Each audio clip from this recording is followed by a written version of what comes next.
Good morning, afternoon, and evening, everyone. Welcome to a special Game Week 6 Wildcard episode of the FPL Wire. I'm your host, Zophar, and I'm joined today by a guest who has activated his wildcard, the man who has more FPL clones than anybody in the world. Enough is enough. We finally have the GOAT, FPL Harry, on the wire. Welcome, buddy. How's it going?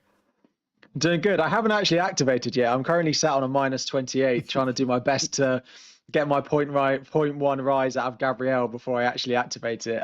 But yeah, here we are. Wild card basically being played. Yep, let's hope you don't literally get hit by a bus today. I know. Someone actually said that to me. Someone said, "What happens if you get hit by a bus?" And I said, "Is that the first thing you think of when I say I haven't activated my wild card yet?" But yeah, I'm currently on a minus 28, so we're basically there. The reasoning for that, I'm guessing, is Haaland. In case Haaland is out, you can potentially activate your free hit. Do that. What's the other reason? I'm gonna wildcard regardless of whether Haaland is in or out. I think it's just I have it in my mind that because wildcard transfers don't impact price changes, so if I don't activate it, then I'm slowly contributing to Gabriel's 0.1 rise. Yep, I feel like I'm making a big splash in a small pond, but realistically, it's probably the other way around. Every little helps, Harry. But otherwise, in general, how do you feel about the wildcard? And I know I had a look at your team and prior to it, and a large reason for you activating it was due to price changes. And I can understand where you're coming from, right? As much as losing value, you're also missing out on the players you want long term.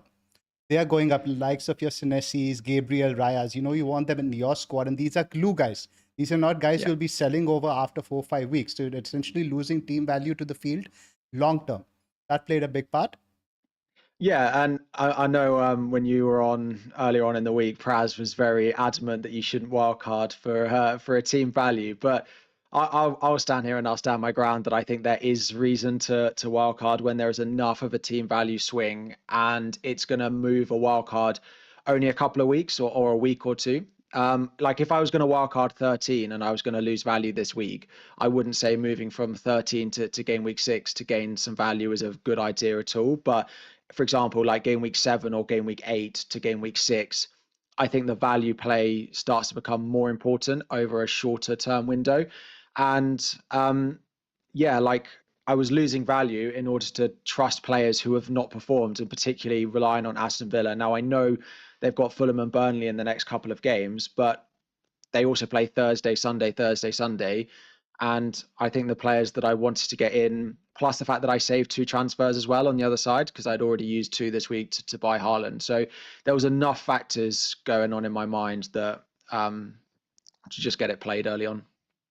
Speaking of the free transfers, now we won't really go into this much later on. We will delve into the wildcard. But before we start, now somebody like me, I use 3 free transfers to get to what I think is an idealish wildcard team, and it's a close balance, right?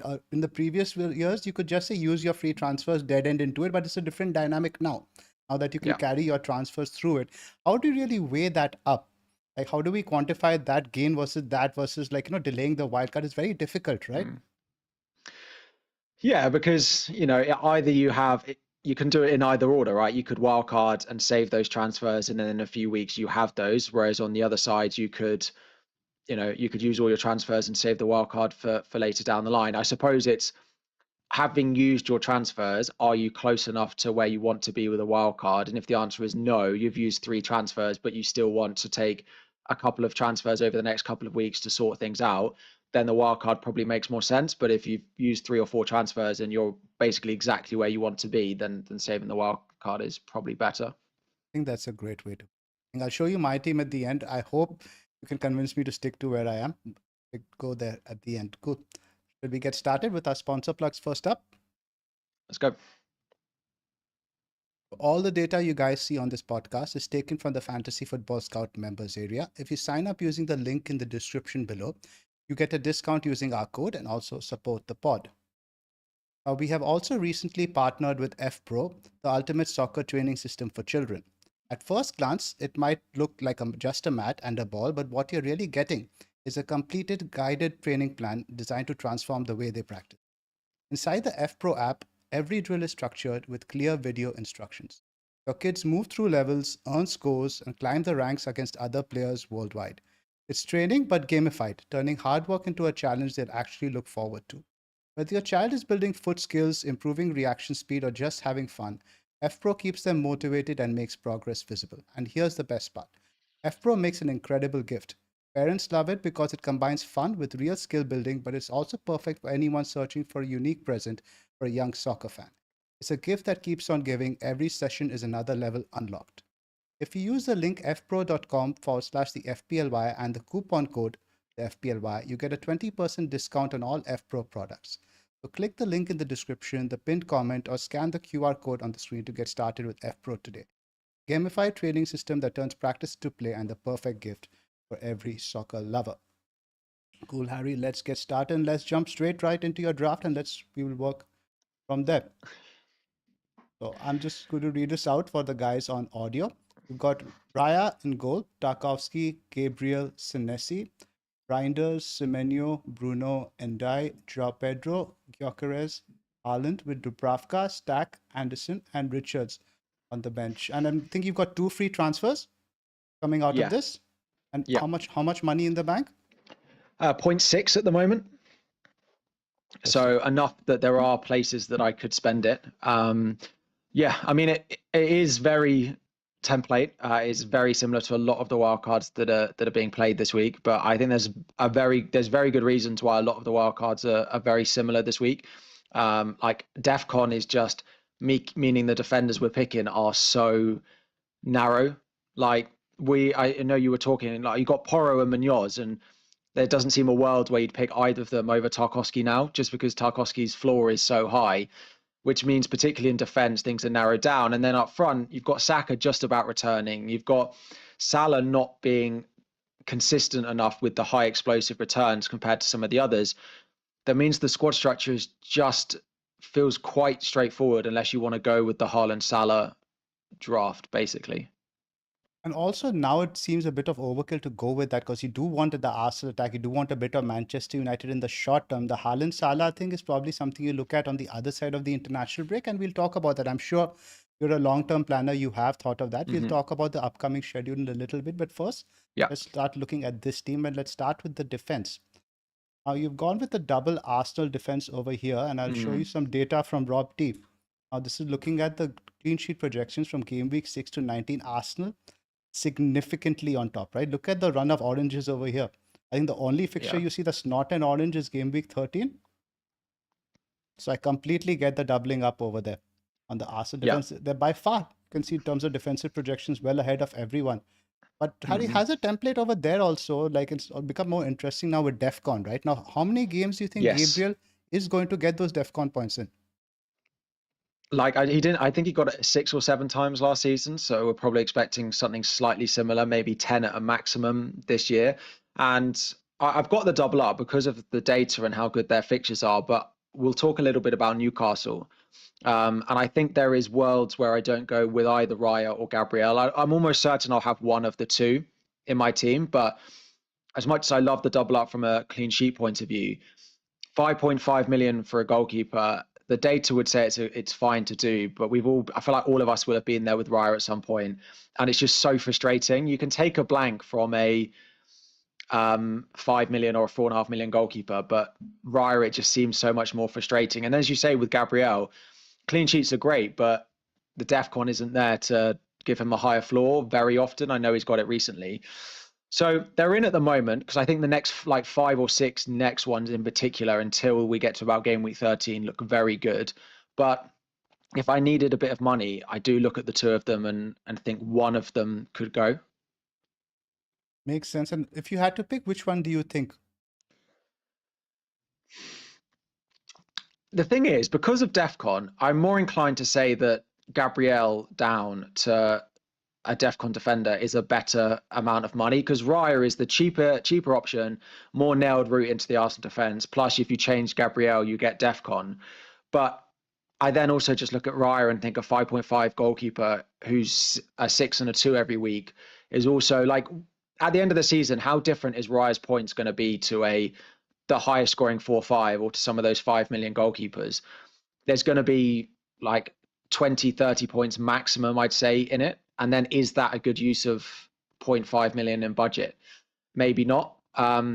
So if I had to drop one, I reckon I'm more likely to drop Raya, even though I quite like some of the defensive options. Yep. But with Gabriel, obviously, there's a temptation of that immediate fixture against West Ham. They're Yeah. so bad from set pieces. I You know. just don't know how many could score. And I think Saka back is just so good for Gabriel in terms of the set piece delivery as well. It's just so much better than it is from Madueke and Rice. And of course, what you can do with Gabriel, you can also change him to Van Dijk down the line when Liverpool's fixtures get better from around game week 11 or 12, who is a DEFCON monster we've seen.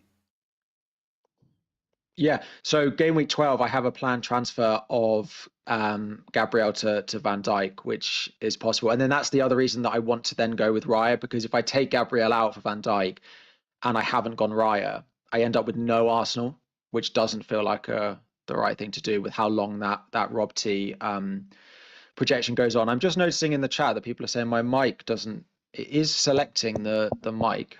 I Does that can make hear a it sound? fine. I can hear it fine. Maybe have a look. I've put some filters on. Let me remove all those filters on just completely safe. I can hear I can As hear long you as fine. My meters look fine, but let me have a look at the chat as well. does it make a sound when I tap? Yep, but it's fine though. I think it's fine, Arish. Okay. I think just one Fine. person who said it. The mods would have highlighted. Cool. We're good. Yeah, so as much as I actually think I'm not sure on the Arsenal double up, I think if I plan on going to Van Dijk in 12, then I probably do want Raya.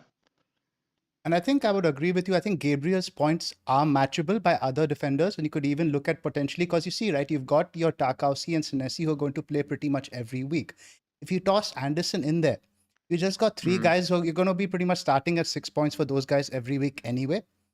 Yeah. So in that sense, it does make sense. But I also like having Gabriel there for the placeholder. But that being said, Tarkowski could be the Van Dijk placeholder because I think Everton's fixtures also turn a little bit. So I think yeah, exactly. It could be either of them. I mean, I'm looking at Dan Burn, and I've got a couple of things in here with Newcastle. They're top for XGC so far this season. Some of the fixtures coming up are all right. Dan Burn sort of seems to combine a bit of DEFCON with the clean sheet potential. I just know they have a lot of centre backs, and they are in the Champions League, which puts me off him slightly.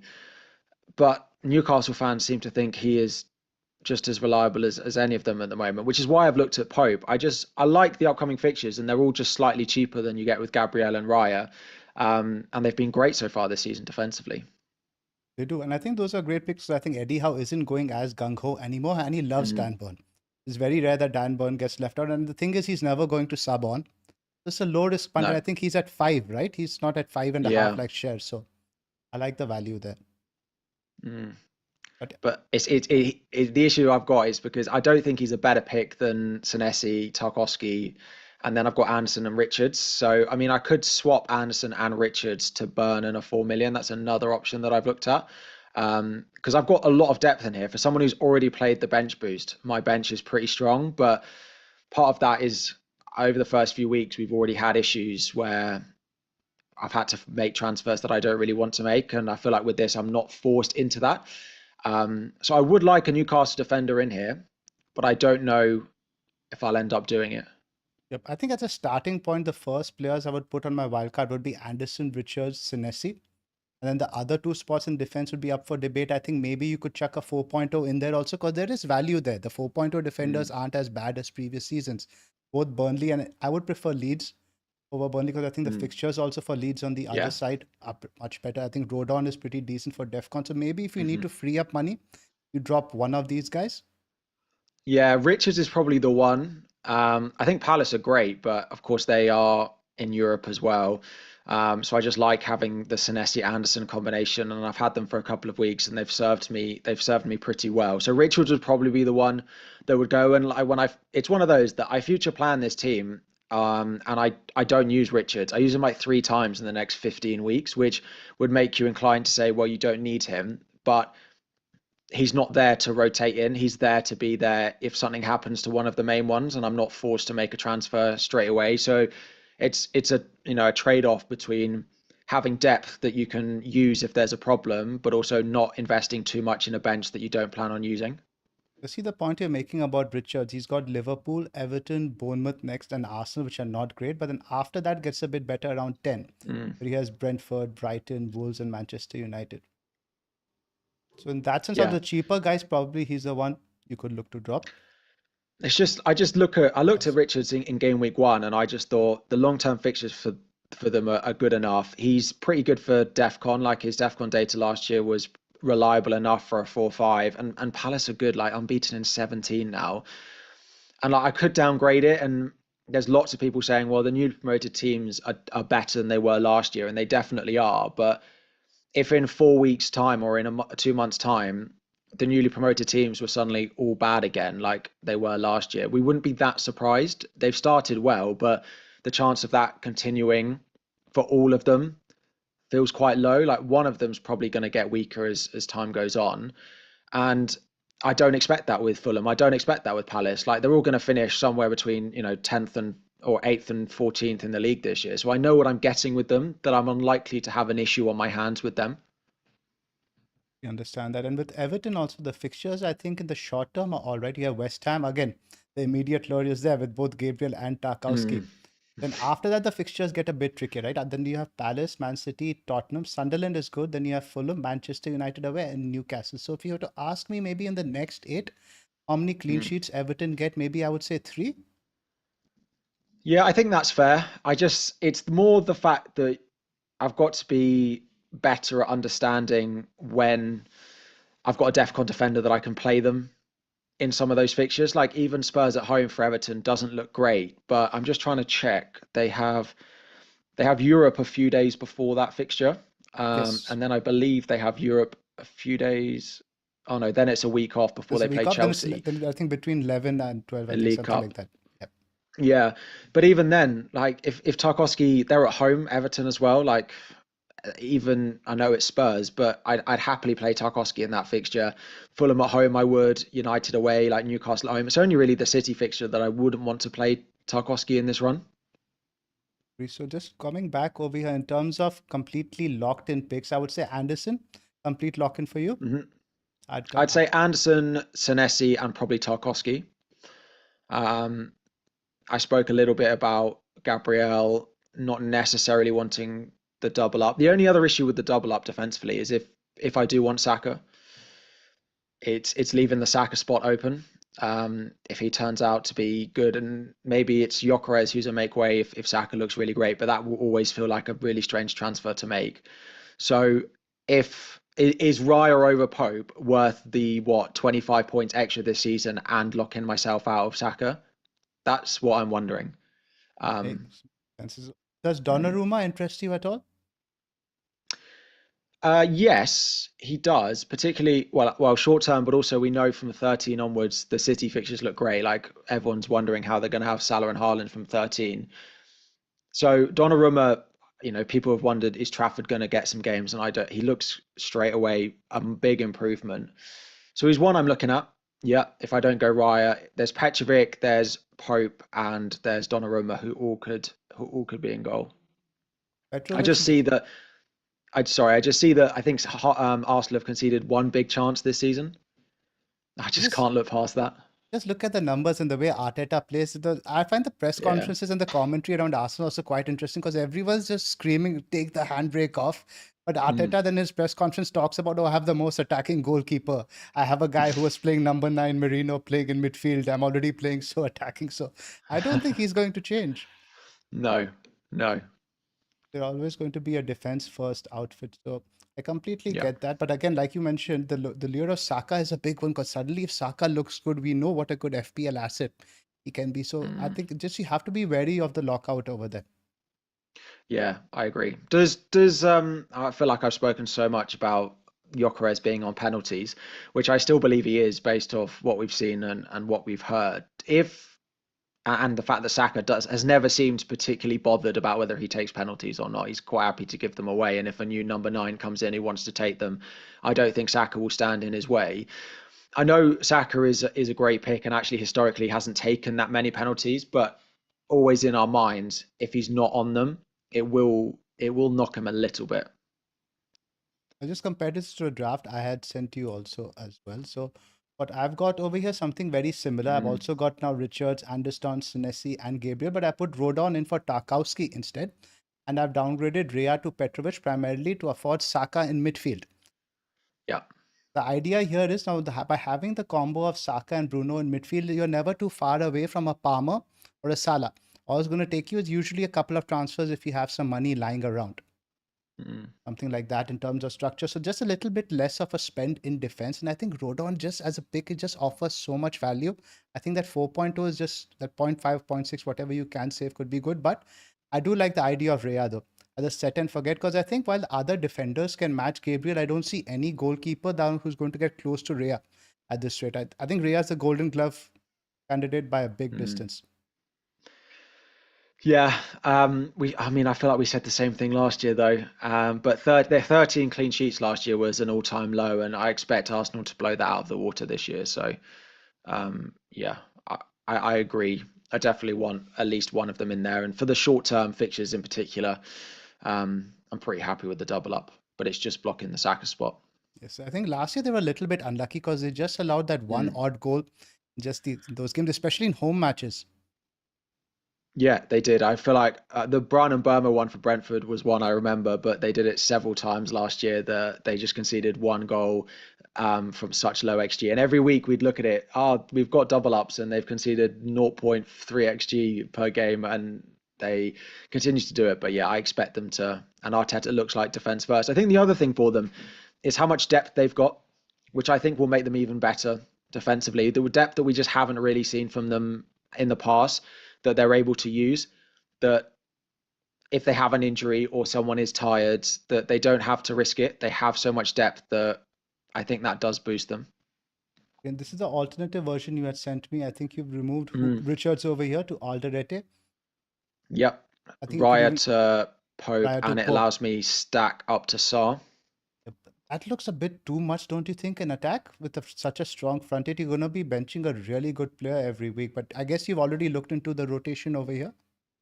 It looks pretty good. There are a couple of weeks where you have a couple of good games, but it's more. I'm not. Stack is in almost every single wild card, and if he hadn't have scored 15 points this week, he wouldn't be in any wild card. Now, are we being reactionary by putting him in because of that, or is it because, or actually, have we got quite lucky that we're now going to pick who is a very good 5 million, and we're quite lucky that he's going in because he's just scored and got an assist. He's on set pieces. He's playing quite far forward. His DEFCON is really mixed. I just still don't know how I feel about that stack pick, but I don't see anyone else that I've got 0.6 in the bank as well, so I could go up to a Caicedo and Elliot Anderson in that spot. So they're all ones that I'm looking at. The advantage with Stark is primarily, I think he covers Endai really well because once you come out on the other side of the international break, Endai has City away at that time, and he has Tottenham, which again is not great the way we've seen Tottenham defend. That time, Stark has Burnley and West Ham. So that covers those two fixtures really well. Yeah, I was thinking about this. If we got, game week 8, Leeds have Burnley away and Dye has City away, I probably would play Stack, but I don't think there's that much in it. And I guess a DEFCON away to City probably, right? Well, you'd probably expect so, the way that he got it against Liverpool, which then makes his floor higher, and he's on pens, which is always a factor. So I don't feel like I need to have Stack just because he covers and die better. I think there's another fixture with Semenyo that you could do the same when he plays City, but with the way that Semenyo got DEFCON against Newcastle, like maybe it's a similar story. I get that depth can be a problem, man, because I just hate bench points. I know Pras is quite comfortable with the logic, but when I see those bench points, it just completely ruins my weekend. The other one being mentioned in the chat is Xhaka, who I've wondered about. He's been more reliable for DEFCON. It feels like he's more likely to hit 4-5 most weeks, whereas Stack is more a couple of 2s, 5, and then more likely to get attack and return. The other thing at Sunderland is knowing who's on pens for them. It sounds like it's going to be Lafille, but he doesn't play consistent minutes. So if it's not him, then who it is? Because if Xhaka suddenly has enough pen share, then maybe he's one to consider as well. What about Dewsbury Hall? Is just a case of not wanting to double up on Everton mids? Because I think it's just at 5.0, he just does seem the most reliable option. Yeah, it's more because I don't want to double up on Everton. And I've also got Tarkowski in there. Yeah. So I think a triple up would just be I feel like it wouldn't be too long before I'm looking to take one of them out. Have you considered Grealish over Ndai? Because you can cover now. Game week 8, Grealish obviously can't play against City, but you've got the depth to cover it. I just think I think I just prefer him. Like I know Grealish's assist threats looks great, and he's been very impressive, but I still want to pick the player with the goal threat, the goal share over the person I think is the creative. As good as Grealish has been, and I'm very happy to see him back as an England fan playing like he is, but I just want the goal share, the penalty taker, and someone who looks like he can get DEFCON 2 in every 6 games. I just think there's so much going for Ndai. The stats are a bit weird for Ndai. He's had only 2 shots in the box all season, but the XG on each of those shots has been something like 0.6, 0.7, because they've been literally just a couple of feet away from the goal. There's always going to be very high quality chances rather than a very high volume of chances. Yeah, exactly. And I always say I wonder what those Everton wingers and attackers must think when they've got someone like Beto or Barry playing up front. That Grealish is creating all these chances, and they've got Beto up front who struggles to finish them. But Ndai is the other person who's always in that box around it. So he does have that opportunity to get those big chances, which he's done pretty well at finishing. So I think I prefer him over Grealish, and there's 0.3 value between it now. If they'd still been the same, then maybe it's a conversation. But I just think now that there's value splitting them, it's Ndai for me. Is Xavi Simons potentially on the radar at all? He's only about, I think, 0.6 more than Ndai, so he's affordable for you. He is. Again, just the fact that he got benched last week. I know they looked much better when he came on, but he then played 90 last night. 60. 60. And he created seven chances and 3 shots. Shows how much I was actually at that game. Shows how much attention I was paying to what Xavi Simons was doing in it. Yeah, he's one on radar. I haven't got any Spurs in it, and I think that's the big thing that people look at it and think they don't like, particularly Wolves, Leeds, Aston Villa over the next 3. But I'm still not sure on the output. I feel like they share points way too much, and like Kudos has been another one that's been mentioned. Xavi Simons is one I'd like. I've actually got the money to do it. I could go and die to Simons, but I'm doing my best not to buy players who I think might be transfers that I've booked in, as good as I think the next 3 are for Spurs. I think in game week 9, 10, I would look to sell him with the fixtures that they then start to have. Like they go away to Everton, then it's Chelsea, United, Arsenal, and Fulham. Which are good fixtures, Harry. Chelsea and Manchester United, let's be honest, defensively, neither team is pulling up any trees. I think that's harsh on us. I know Sanchez did what he did last week, but I think outside of that, for the past 6 months, we've been pretty good defensively. United, fair enough. Arsenal, Fulham, I just never expect anyone to completely wipe the floor with Fulham. And I just think, Everton have quite a similar there, Fulham and United in there as well. But I think I prefer Ndai over Simons with the money saving. I can understand totally in terms of safe, secure picks. Ndai is right up there, but I've been chatting to Baker and Adam a lot about Xavi Simons. I bought him with my free transfer this week, and I've been reading a lot of Frank's comments. So I think the benching last week was more of him slowly integrating him into the team rather than rushing him. And I think in going forward now, he's going to be one of the most important players. And he spoke about how he's not played him in the favored number 10 position yet, primarily because he's prioritized defensive solidity. He likes your Bergwall potentially in there in midfield. But I think yesterday he did play in that number 10 role. And I think going forward, that's where he's going to play. He's taking a lot of their set pieces now. He had 3 shots, I think, in that game against Brighton alone. Ndai has not had that many across 5 games. So in terms of the ceiling of the 2 players, I think it's completely different. Yeah, that's probably fair. I just think the other thing with it is they are in Europe, and they play Tuesday evening away in Bodo Glimt, which is just another thing. If I'm not fully convinced of his minutes, like I expect him to start the weekend, but he's going to probably want all of these players for that fixture, which I just think there's enough going, and there's a lot of teams in Europe, so I feel like it's quite nice to have something in your team that doesn't have to contend with every midweek. I completely get the point you are making, but just again to highlight again the goal shares. The goal share might be higher for Ndai over here, but look at the goal projections for Everton now over the next 7 or 8 games. The West Ham fixture is the only one you see in blue over here, but for Tottenham, you have at least around 7 or maybe 5 or 6 fixtures over that period. I know he's not a Harry pick. I know Endai is more of your kind of pick in terms of secure minutes, routes to points, but give it a thought. Yeah, I think that's fair. Like, it's not that I don't like him as a pick. I just think if I had to pick one, like I'd go and die. Like the other ones who else have we got up here? Gordon's back. Newcastle's is quite high, and if we're looking at them defensively, he could be a pick. But trying to pick one of their attackers at the moment feels like an absolute nightmare. You don't want to go anywhere near it. Brighton, Minte, Matoma. I have looked at Minte as a potential stack replacement. Spurs, yeah. But they've also got a couple in there, like I've got a 1.2 and 0.9. Yeah, maybe I'll consider it more, but because I have any Spurs, and that is a slight concern with how well they've started. Yeah, I think this guy could be talismanic. I'm a big fan of his, especially in fantasy UCL. From what I've seen, I don't play it, but I keep track of the scores. He's done very, very well. He's a bit of an output merchant, right? I like guys who are very much involved in goals and assists, and he seems like that sort of guy.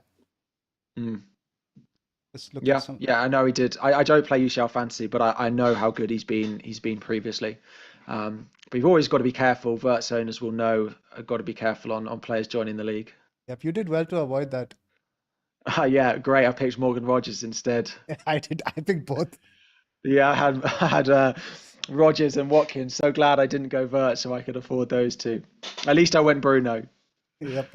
And let's talk about that now. I see now. I don't think Semenyo and Reinders really need to discuss. They're pretty much like the no-brainer picks, at least right now.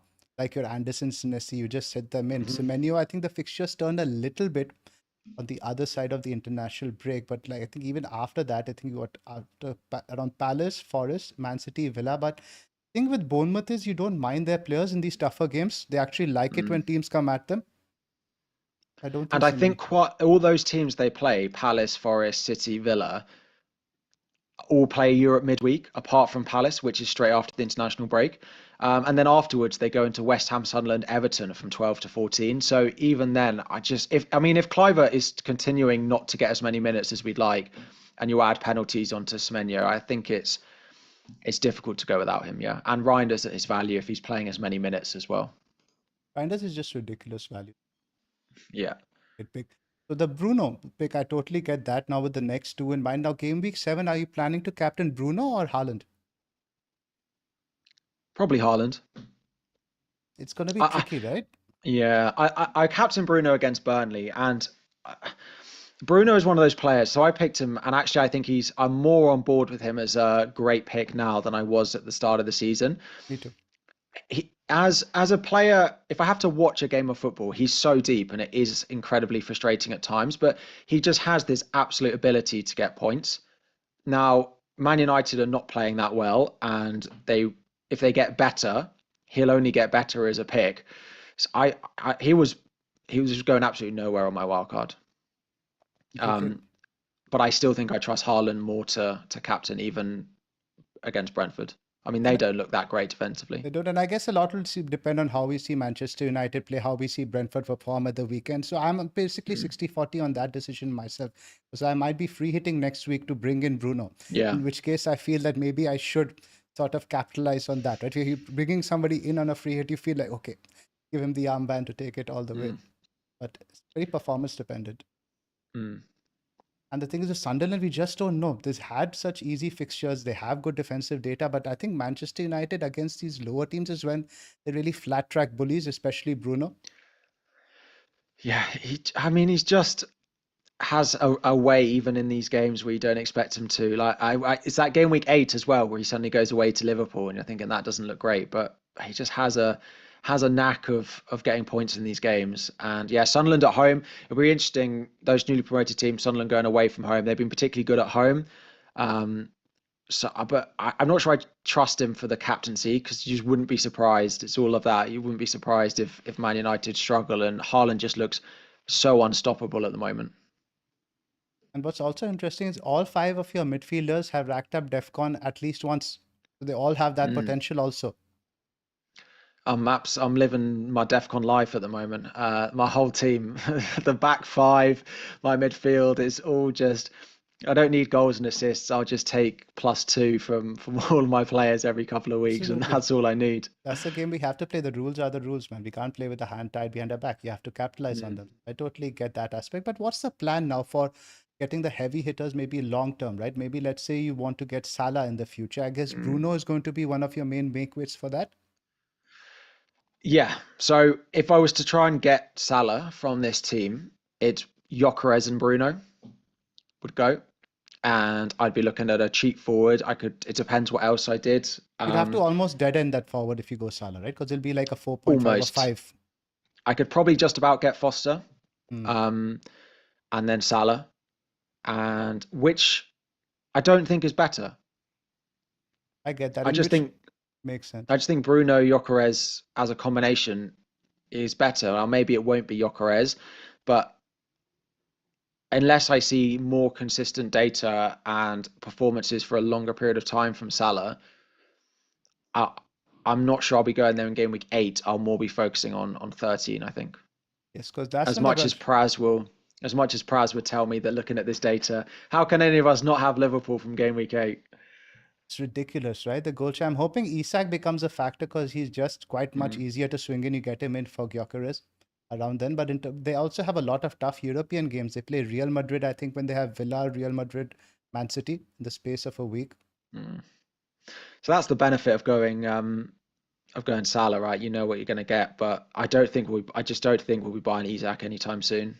I know he's going to likely play this week, but at Newcastle, he rarely could play 3 times a week. How many times did we get to the deadline and he was flagged because he hadn't trained? And I feel like they had to play him at Newcastle because they had an injured Callum Wilson as a backup. But now when you've got Ekitike right there, let's say Isak plays Saturday and then starts again on Wednesday. That next game week, you're going to be waiting for the team sheet, fully expecting Ekitike to be in it. Just Ekitike is just not going to not play anymore. So it will be a long time. It will be a while before I feel like we're consistently looking at Isak. So it might be Gakpo if his minutes are as they've been. But I just feel like with Liverpool, we went through a phase, and we're probably still in it apart from Reinders with City, where as much as we think they're going to be the highest scoring team in the league, it wasn't worth buying their players unless you bought Haaland or unless maybe now you buy Salah. And sometimes it's still fine to go without them because it's not worth the risk and the headache that comes with it. And as long as you're not going to captain them, there can be a case made for perma captaining Haaland now, I think, irrespective of opponent, just because how much goal share he's getting. Yeah, they feel like they're massively tailoring their season to wanting to create him chances. So yeah, absolutely. There's that small period from 9 till 12 where the Arsenal fixtures, the City fixtures are a little bit worse. Villa away, Bournemouth at home, Liverpool and Newcastle, which you might want someone else, and Salah's all right for that period. But yeah, I mean, even Villa away, Bournemouth at home, you can easily captain Haaland. I know the answer to this next question already, but I'll ask it anyway. Any short-term picks you can recommend? Maybe a Foden for any of these spots?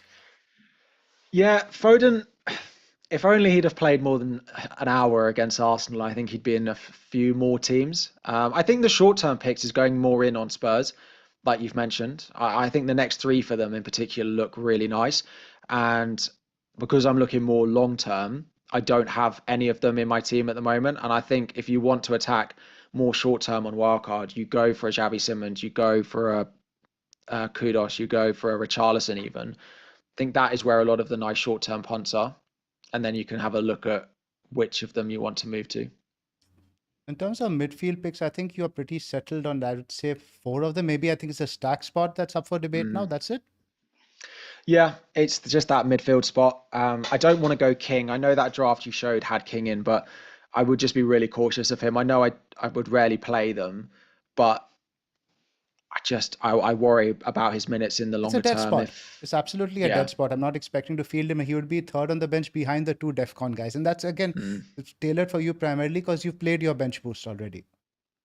which I think is fair, but I think I'd rather at least a 5 in case of one of my attackers got injured and I didn't want to deal with it straight away.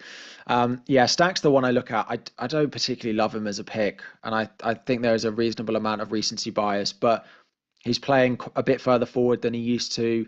Some set pieces, DEFCON's all right. Like it's not very inspiring, and I'm more than happy for someone to tell me a better pick at his price. And I know Dewsbury Hall's there, but I don't want to triple up on Everton.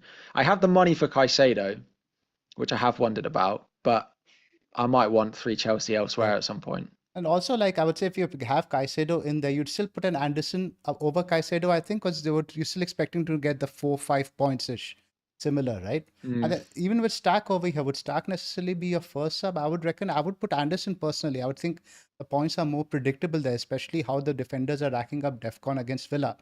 In that case, like, Anderson would probably be your first sub over Stack. So what I'm trying to say is, I think you can save a little money in that position, and maybe I think Dewsbury Hall is just so much head and shoulders above the other guys, and I don't think you're going to be wanting a Beto or any other forward anytime soon. So why not? Why not triple up on the Everton guys? Yeah, it's more just if we get to like a fixture where I think like Ndai's not got a good fixture. If I got to game week 8 and I didn't want to play Ndai, I have no choice because you've got Dewsbury Hall. It's more just the rotation that it brings, and because I don't think there's that much between them. But I agree. Probably if I was picking one in isolation, I still think I'd go Dewsbury Hall. His chance creation numbers are monstrous. I think he's at 12 chances created. I think Bruno is on 13 or 15. He's right up there near the top. And we know him from Chelsea, right? He's again a very good output merchant in terms of goals and assists. Under Maresca in the Championship, he had something like 15 goals, 15 assists. Yeah, there's a good player in there. Up top, let's talk. I think let's not waste any time on Haaland. Okay, let's just talk about it now. What are you going to do if Pep is a little bit iffy on Haaland this weekend? If Pep is iffy on Haaland, I'll still own Haaland, and he'll probably still be my captain. Yeah, I don't have much doubt that he's going to be all right, to be honest. If it was really bad in the press conference, I probably would still go with him. I don't see a world in where I don't go with him, and if I'm going with him, he's going to be my captain. So, yeah, I don't know if you feel any different. No, I'd agree with it completely, because now once you built a structure over here to accommodate Haaland, I think you stick with it, because I think worst to worst case, and again, this is maybe a little bit of scaremongering, he misses one game week, and you want him for the other weeks after. You just let your Anderson or Stark sub on for this week. Just let it go. But then the tricky part becomes, who do you captain? You probably captain Reinders, probably captain Bruno. Yeah, I'm not captaining Reinders. It would probably be Bruno. It might be João Pedro. It might be Semenyo. If I wanted to move the captaincy. Semenyo's currently got the vice captain. We all have to hope for leaks on Saturday. Let's hope. João Pedro, where are you on him now? I think what we've heard on Palmer is potentially 3 to 6 weeks out. Do you think Pedro is worse or better as an asset without Palmer? I think he has higher share, but I think we score less goals. So I don't think it impacts him very much, to be honest, whether Palmer's there or not. If anything, I think it makes him slightly worse, because I think Chelsea as a whole, we don't create as much as when Palmer's there. If he gets penalties, then he maybe gets slightly better as a result of that. But I think it's pretty level whether Palmer's in the team or not.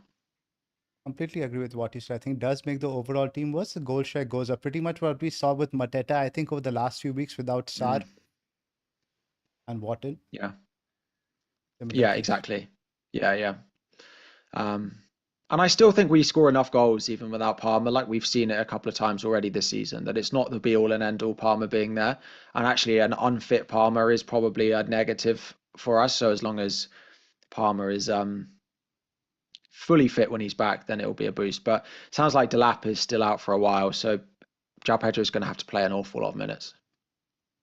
I think Maresca said he's managing his fitness, so I think that's going to continue. But the fixtures, like you mentioned, for Chelsea in the short term, maybe not that great, but they do perk up a lot right after. And even over here, game week 8 against Forest, I think is doing us a bit of a disservice. This Forest under Ange, I do think 1.6 is a bit low. I think the markets will probably calibrate once we get closer to that fixture. Then you have 2.3, 1.5, 2.3, 2.0.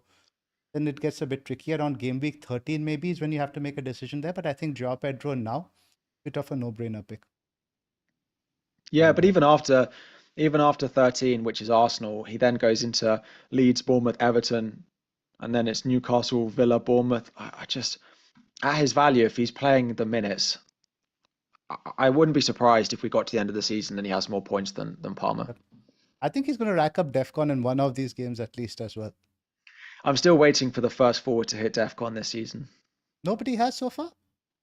No, and actually last year, no one who was classified as a forward this year hit DEFCON last year. right? I think because The only Enda is two, the only one. and Bowen hit it, but he was a mid last year. Hmm. So, yeah. The one pick that's left over here, Gyökeres. Now, there've been very mixed thoughts about him. He's about what, 7 shots in the box. I was looking this up for my scout article today. 1.6 non-pen XG. Now, Arsenal aren't traditionally a team who look to feed their centre forward a lot. But from what we've No. heard, Havertz is out for a bit. Gyökeres Mm. recently got awarded the best forward in Europe. So the pedigree and quality is there. But ultimately, this is an Arteta team. The forwards aren't going to be scoring as many goals. The team may not score as many goals at 9 million. I think you have to have him in now primarily due to the lack of other options, right? If there were other options that were firing, you could consider that, yes, I'll go for somebody else, spread the cash around. But now, I think in the short term, Gyökeres, just go with what you know in terms of the quality team, quality player. Is that it? Yeah, I think so. I think there's a little bit of appeal to go with Saka now instead of him. But as you say, it's the combination that you get.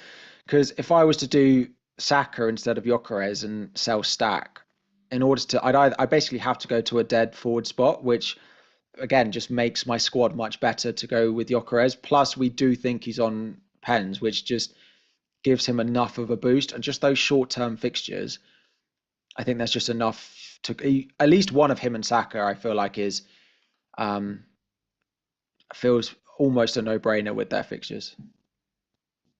We agree. Now, in terms of chips, now you already used your bench boost. You said you're obviously not Mm. going to triple captain this week. Do you have any particular fixture in mind for the triple captain?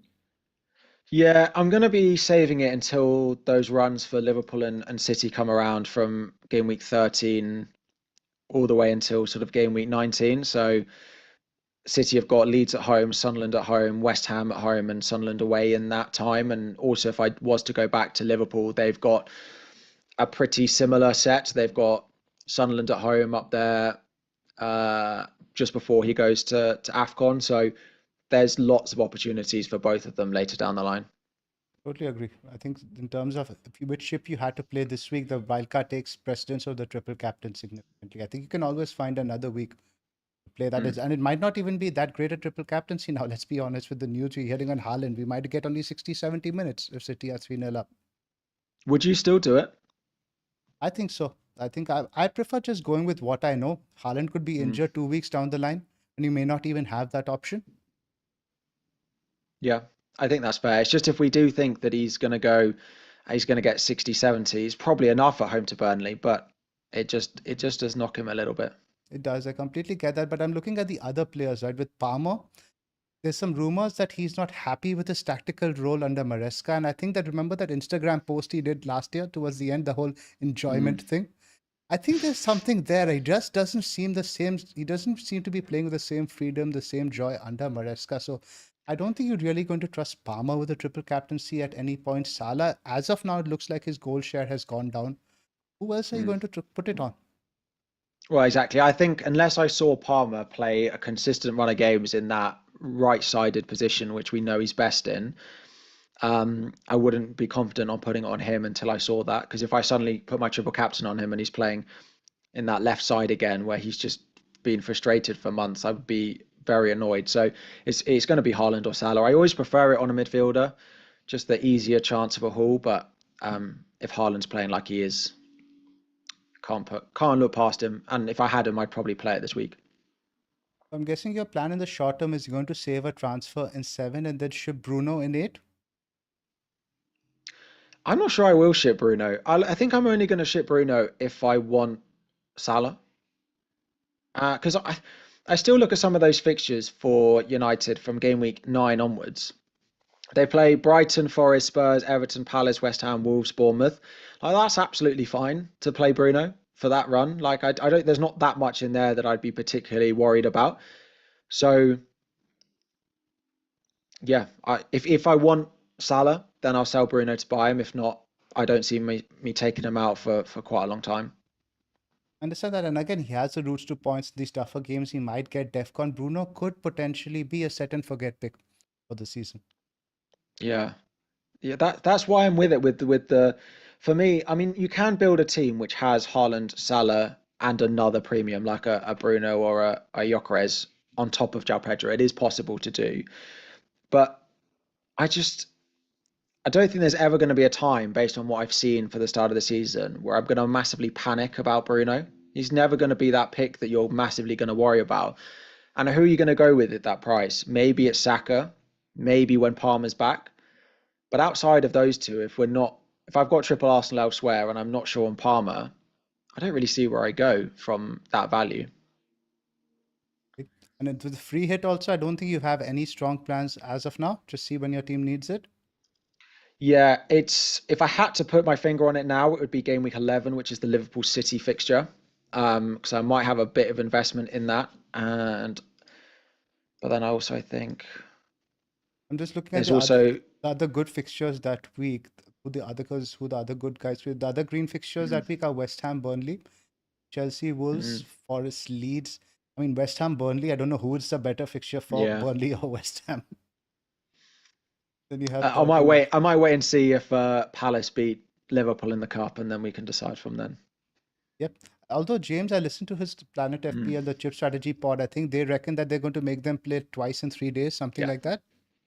Yeah, I asked him about this, and he said, yeah, he doesn't think there'll be a double or a blank, regardless of that result. But conspiracy theory that no wonder they got a difficult draw, so they don't have to go and force them to do it. The whole hardball thing, I got that. So I like the team a lot, Harry. They're not really any holes. It's very much a Harry team. Lots of routes to points, lots of consistent minutes. And you have the free transfers also to be flexible. If you can keep rolling, you get to the turning point around game week 9 or 10 with a few transfers, you can go anywhere. With 3 transfers, you can pretty much get Salah and get a good, well-distributed squad. So I completely understand the starting point over here. Yeah, I think the big things that I've got to decide on are, do I want the triple Arsenal, or to leave the Saka route open, and what do I do with the Richards spot? Because I could go to Van de Ven, which would mean benching Gabriel this week, which is all right, but I don't know whether I need to force Van de Ven in order to bench Gabriel, because Newcastle they haven't created that much. I know it's at Newcastle. If it was at Arsenal, maybe I'd feel fine, but I don't expect that to be a particularly high scoring game. So I don't know whether I need to do that in order to just bench Gabriel. And it's really that Richards spot. Like, some of those newly promoted teams look really good for what we're getting value in. Plus, when you add Defcon, so do I need Richards? But then Palace are just reliable, and I don't expect that to change anytime soon.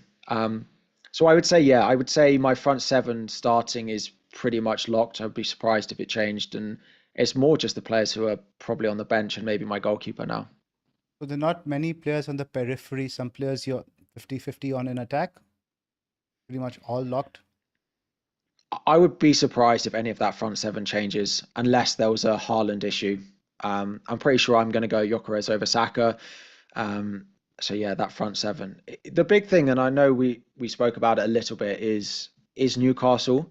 And I'm trying to look at people who are going to wildcard in 8 and people who are going to wildcard in 13. What are they going to own that we're going to have to get to if we're wildcarding in 6? Liverpool is the big one, and I think Newcastle might be the other. Let's have a look at the fixtures. Yes, you're right. Liverpool, Newcastle, Man City. I'll go right on top. Palace also good. Brentford, you're not really going to touch. United States, but like you mentioned, Liverpool, Newcastle, Man City. These are the ones.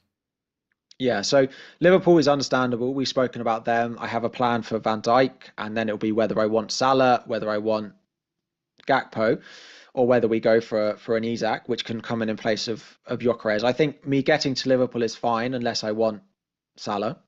And then it's Newcastle, right? Their run of fixtures, and actually I think their run of fixtures from about after this Arsenal game. They play Forest at home next week, then Brighton away, Fulham at home. I think particularly from a defensive point of view, they're not bad short term. So I like Pope and I like Burn, and I like the value that they both offer. And if it gets to 13 and I've got other things to do, like trying to find money for Salah, I don't know whether I'll have a transfer to buy Arsenal, so to buy Newcastle. So like I could even do Richards to Burn in this team, but then the defense feels a bit too. It's a bit too much in defense, man. Yeah. I think I always like having a little bit cash in the bank handy, because it gives you some sort of flexibility. There's always the motivation to use all the money, get all of it out. But I think having some cash in the bank after a wildcard is just always a good idea. Yeah, I mean, I could just do Richards to a 4 million and leave 1 million in the bank, which is also another possibility if I don't plan on using I think Watchlists. maybe you can consider that because you've got such good defenders. I think these 4 guys you got, Tarkowski, Gabriel, Senesi, and Anderson, you're not really going to be starting Richards much at all. And especially since you've got Stack as well. So not like your defenders are going to be your first sub. I think you can shave 0.5 off in that spot. I think the only week that I play Richards in the next 10 is he plays Bournemouth at home in a couple of weeks, and he'd probably And start that's for not me a then. good fixture. Bournemouth is not a good fixture for Well, any defense. and I play him against Semenyo, which feels counterintuitive to start with.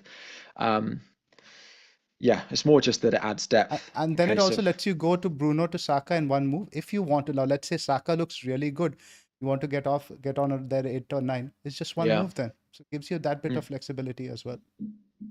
Which of those newly promoted teams, I know like short-term Leeds' fixtures are best, but I would say Burnley, I won't be going with a Burnley defender. I wouldn't go either, but there are a couple of guys from Sunderland who might be potential big DEFCON guys, Mukiele and Alderete, and I think you mentioned Alderete in one of the draft which you sent over here. Yes. But instead of spending the money on Sar, I would just keep it on the bank. Alderete or Mukiele, I think we need to do a bit more research. From what I hear, I think Mukiele has racked them up in all the games so far. I might have the stats or not. Yeah, he is. It's just the Leeds fans wonder if the Sunderland fans wonder if he'll go to right back. Which is the only thing. For you guys who don't know, Harry got recently married over the summer. Congratulations from all of us again. I need a bow. They can't. They can't. They can hear you, but you can't hear them, Edge. They're saying hello. Hi. Hello, welcome to the FPL Wire. And also, the other thing with Game Week 8, if I go Sunderland, they have Wolves at home, which is the same as playing Richards at home to Bournemouth that week. So, I'd like the idea of saving money in that spot a lot. Yeah, maybe that's the play.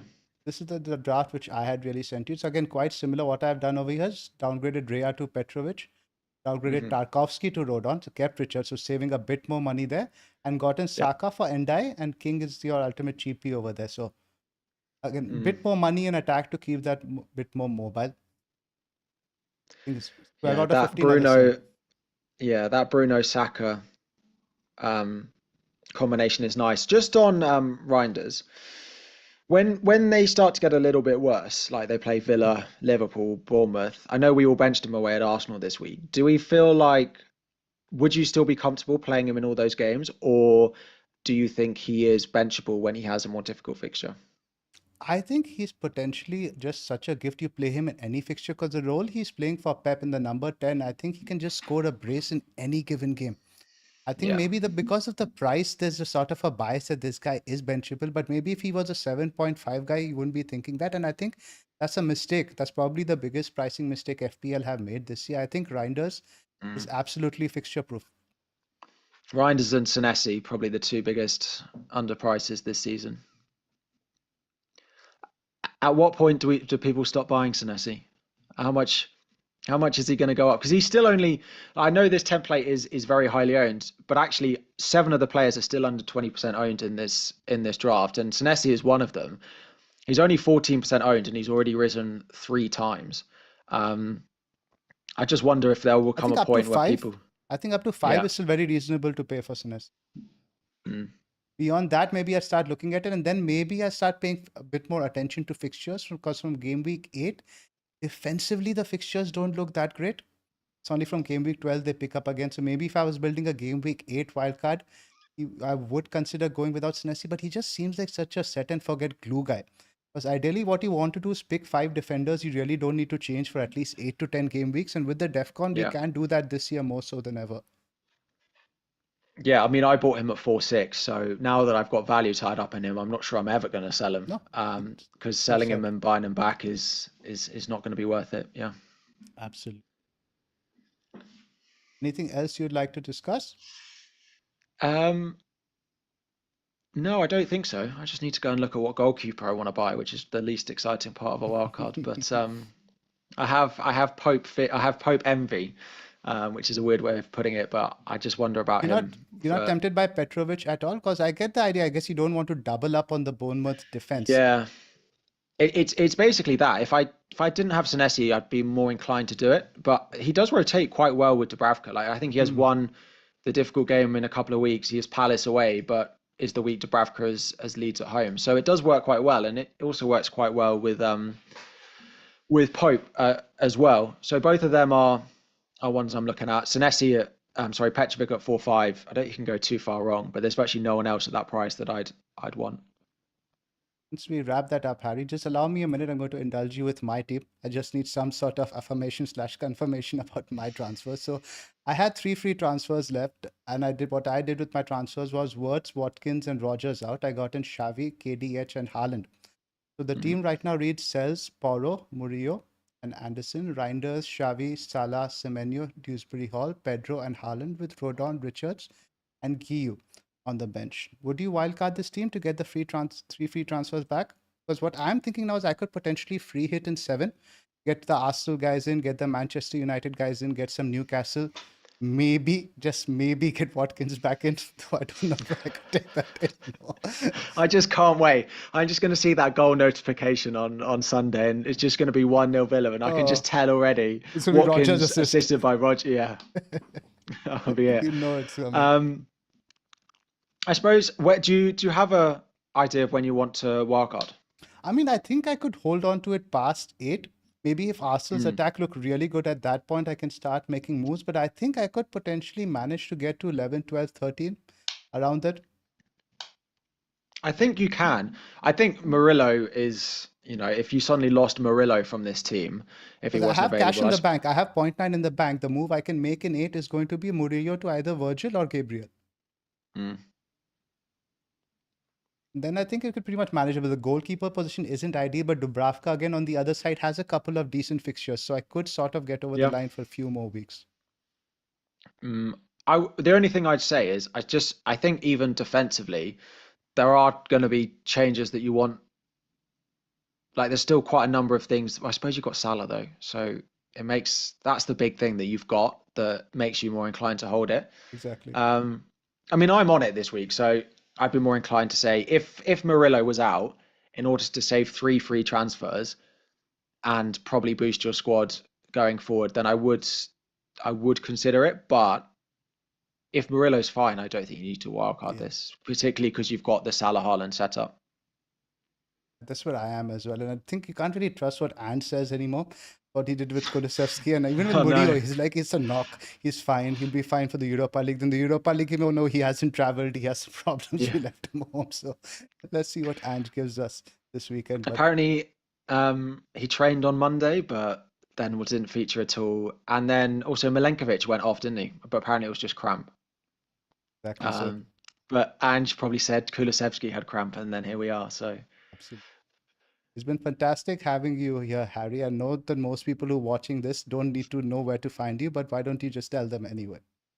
No, just honestly, a thank you. I have, over the past couple of years, started watching you all religiously every single week. And I think, as everyone says when they watch, the 3 different minds that you have on the pod just makes it for such a good listen every week. So just appreciate that. And if you haven't liked this stream and subscribed, then please do so, because if you're new to watching The Wire, it is a cracking one every week. Plus the new team selections, I'm a big fan of. A little bit of extra insight from you all. Much appreciated. I love having a fellow YouTuber on. Makes our job a lot easier. Fantastic having you on. Harry, last one. Where do you think Chelsea will finish this season? 4th. I think I'm there as well. I'd take 4th if you offered it to me today, because I do think there are 3 teams that are better than us. Simple as that.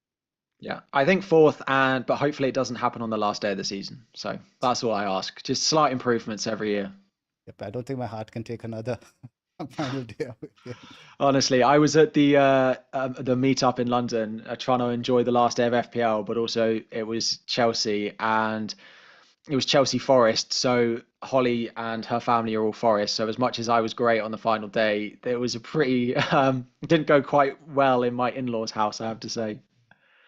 Fantastic, Harry. Enjoy married life. It's been great having you on. We will see you around on Twitter and hopefully get you on here again very, very soon. Thanks for joining us.